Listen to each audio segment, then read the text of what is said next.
دوستو، ایک بادشاہ نے کسی شخص سے راضی ہو کر اس سے کہا کہ تم یہاں سے شروع کرو اپنا سفر اور دائرہ بنا لو، جتنا دائرہ بنا سکتے ہو سورج غروب ہونے سے پہلے بنا لو۔ اگر تم نے دائرہ مکمل کر لیا تو اس دائرے کے اندر جو زمین آئی وہ تمہارا انعام ہوگی، اور اگر تم نے دائرہ مکمل نہ کیا تو تمہیں پھوٹی کوڑی تک نہیں ملے گی۔ وہ شخص سن کر بڑا خوش ہوا اور وہاں سے اس نے اپنا سفر شروع کر دیا اور بڑی تیزی کے ساتھ آگے چلتا گیا کہ ظہر کا وقت ہو گیا۔ اس شخص کو یہ خیال آیا کہ اب واپسی کا سفر اختیار کر لیا جائے، لیکن لالچ کا غلبہ اس پر طاری ہو گیا۔ اس نے ایک خوبصورت پہاڑی دیکھی تو اس نے کہا کہ اس کے چوگرد بھی دائرہ بنا دیا جائے، اس کے بعد واپسی کا سفر اختیار کرتا ہوں۔ اس نے جب وہ دائرہ بنایا تو اسے عصر ہو گئی، اور عصر کے وقت اس کو اب یہ محسوس ہوا کہ اگر میں نے دوڑ نہیں لگائی تو میں واپس اس جگہ پر نہیں پہنچوں گا جس پوائنٹ سے میں چلا تھا۔ تو اس نے بہت زیادہ تیزی کے ساتھ دوڑ لگانا شروع کر دی۔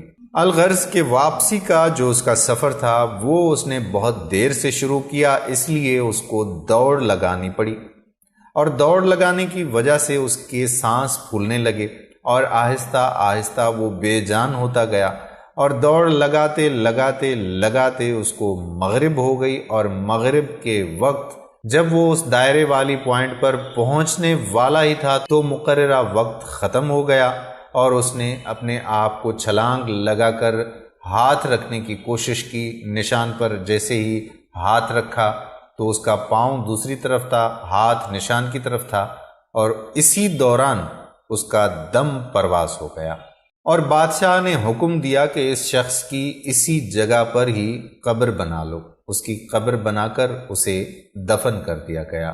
اس شخص کی ضرورت کی جو جگہ تھی وہ صرف اتنی ہی تھی جتنی اس کی قبر بنی۔ دوستو، اللہ تعالیٰ نے بھی اسی بات کی طرف اشارہ کیا ہے کہ بے شک انسان خسارے میں ہے۔ اس شخص کی طرح آج ہمارے بھی دائرے بہت بڑے ہو گئے ہیں۔